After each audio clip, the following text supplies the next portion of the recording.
I don't know if they blindly and unknowingly did this, but the games industry is becoming synonymous with science fiction, open world experiences, almost exclusively. Look, nothing against a particular genre dominating, especially sci-fi. Creating stories through animation tends to result in a product otherworldly, because there are no, laws of physics or order in these worlds. Although it's great to explore the adventures of the Federal Bureau of Control and be in the shoes of Norman Reedus as a monster-guzzling baby delivery man, game developers forgot about games that should adapt to us, relate to us. In college, with no parents to advise me, I would tend to watch films that relate to whatever coming-of-age problem I was having, and I would watch a lot. You can't do that with games. Rather, people see them as an escape. I think that during the quarantine as well, we need games that relate to us more than ever. I understand this argument may not be a big deal to someone who just wants to escape, but think of a film that makes you laugh or cry, or simply had you in awe by its story. Now, think about it if you had some sort of part in that story during the midst of all the emotion. It becomes 10 times more powerful, because it's more immersive. The best example I have of games narrowly missing this opportunity is Red Dead Redemption 2. For further explanation, I believe it's best said by one of my personal favorite game writers of all time, Amy Hennig. Look at Red Dead Redemption. Yeah. How many hours does that take to finish? 40 plus minimum. Right. So how many people are actually going to finish that? Right? And this is not a knock on them. It's a beautiful game, right? And so most of us, myself included, will never see the end of that game just because we just don't have time. There's too many other things competing for our time and attention, even outside gaming, right? And so that, as a storyteller, sort of fundamentally sits wrong with me. The idea that our medium just makes it peace with the fact that, most people will never actually see the whole arc of the stories we're telling. That's bizarre to me, right?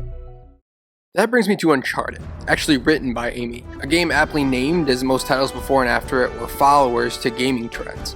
Yes, the series has its flaws too, but the melting together of two different entertainment mediums should be seen as unforgettable.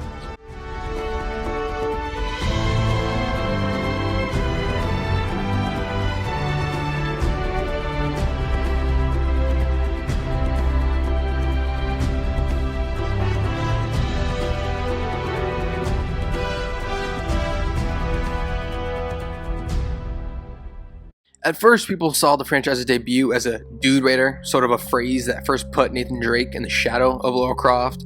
If that was before the release, this comparison makes sense. Look at this concept art that debuted with the game's announcement. You would have guessed that Sony was simply looking to milk the Tomb Raider franchise by making another nonsensical, bland platforming shooter with just a male. 5 games later, and it is seen as something entirely different.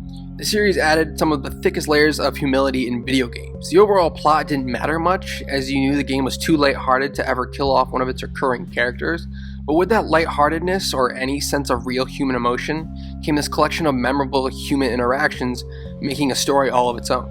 A whole lot of that human interaction is encapsulated by masterful dialogue, mainly jokes that lighten the tension of the story.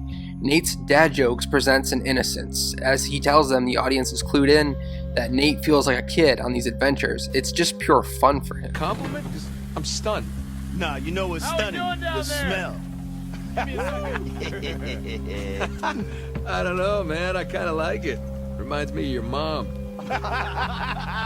Most of Elena's dialogue is flirtatious joking, as it's clear that she and Nate share a connection. Hey, Sully. How you doing, sweetheart? Oh, no. Sorry, that's sort of frowned upon here. Oh, right. You two can hold hands, though.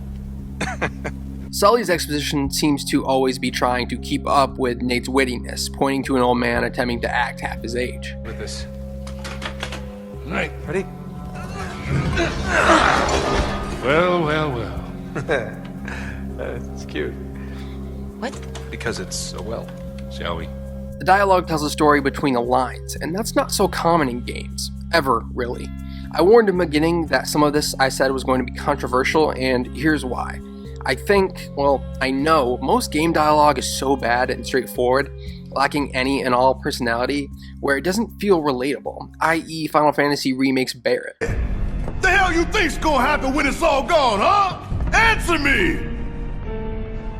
You gonna stand there and pretend you can't hear the planet crying out in pain? I know you can! Relatable dialogue, right? Because it's every day that I hear the stereotypical Mr. T-boys coming from a black guy, let alone anybody. You can disagree, but a lot of the games don't know how to write dialogue. So why is Uncharted the one of few to do it right? For Uncharted's story, it has always been Nathan Drake asking himself, how good should my morals be? And this is a fantastic way for players to identify closely with this character. Perhaps the best example of this is the cutscene in Among Thieves, where Nathan's two love interests, Elena and Chloe, are fighting for his affection. Again, the dialogue does a great job of what each woman represents. Oh, Elena Fisher. Last year's model. That's cute. Oh. Yeah. No. No. Glad you find this so funny. Well, I never figured you for the white bread picket fence type. Hey, she's a lot tougher than she looks, thank you. Oh, Oh, what? she broke your heart. Oh, please. She did, Hey, you know what? she? Maybe I broke hers. Oh, yes, Casanova. We need to get moving. Wait. They're coming with us. Can't be serious. Yeah, I am. I mean, I can't just ditch them in the middle of this mess. They're only going to slow us down, and if Chloe. if Lazarevich catches you and me together, I'm not leaving them behind. You don't always have to play the bloody hero, you know. It's forever clear Chloe is like Nate in the fact that she's about dangerous adventures and finding anything humorous. She's the devil on his shoulder. Meanwhile, Elena embodies what Drake should be: mature, responsible, and cautious, the angel. In the end of the scene, Nate ultimately deciding to bring Elena with him is a sign of his eventual maturity. That maturity then turns into something that most young gamers wouldn't understand. In The Thief's End, Nate knows that even the adventures themselves require only the energy he had years before and cannot continue. As we see in the end that Nate is fully committed to Elena and their future. For a video game, it's a really emotionally intense storyline to have. I hate to say that. Yeah, a game about trying to mature so you have a fulfilled life makes for a great video game. That's so strange. Most stories aren't that in-depth to real-life experiences, but Uncharted proves it works, and I just wish publishers would see that more often. I mean, I don't think Trevor of GTA 5 ever said, shit, I'm a balding alcoholic, I should probably clean myself up. Oddly enough, Naughty Dog even admits that they wanted to make a game about becoming middle-aged. When we started in this industry, we started in our early 20s, and when we started, every hero, every character was in their early 20s. And as we get older as developers, we make experiences that relate to us and characters that relate to us. Games and any art tends to reflect the mentalities and the things that the people who make the art think about.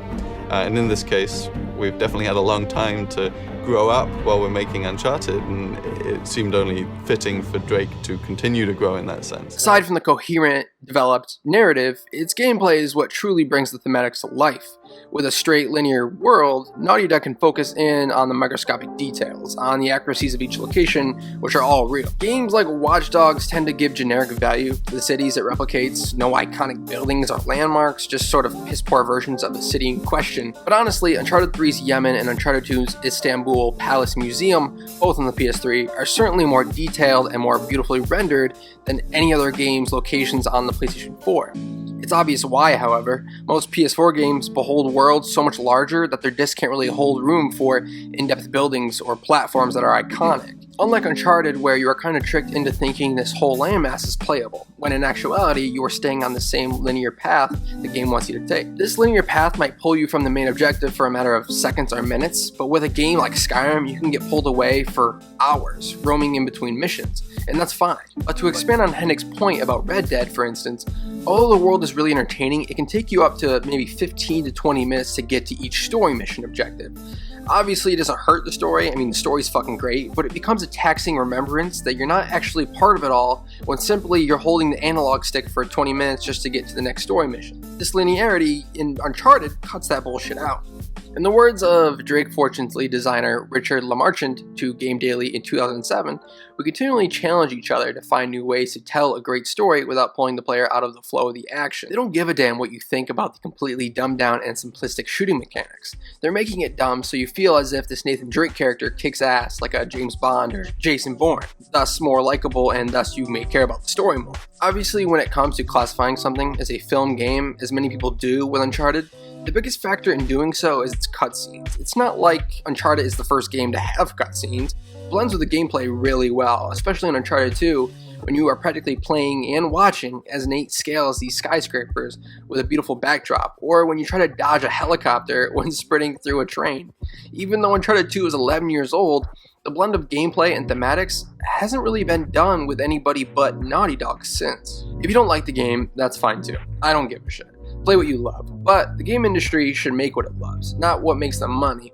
And I understand that's easy to say, but money comes from execution, and strong execution comes from great passion. That's what gave Telltale the power to blow us all away with their episodic The Walking Dead series. Point is, bigger is not better. I'd rather have 4 different smaller games from a prestigious developer than one gigantic one I might not be able to finish. I know not every game company wants to spend hundreds of millions on tasteless open worlds. I mean, it was recently leaked that GTA 6 might be smaller and more compact, and no one was mad about it. All I know is that there's been hundreds of titles released since Uncharted's last main installment, and still not a single game like it since. Not many tell stories worth telling. Not many humanize their characters and show emotion. So someone please make more film games. On a scale of 1 to 10, how scared were you that I was gonna die? 4. 4? Yeah, why? A 4. Yeah. You were at least an 8. An 8? You were a total 8. An 8? Those Guardian things were an 8. Are you kidding me? Yeah, those were terrifying. What's a 10? Clowns? Clowns over my death? I hate Clowns? clowns. I hate clowns.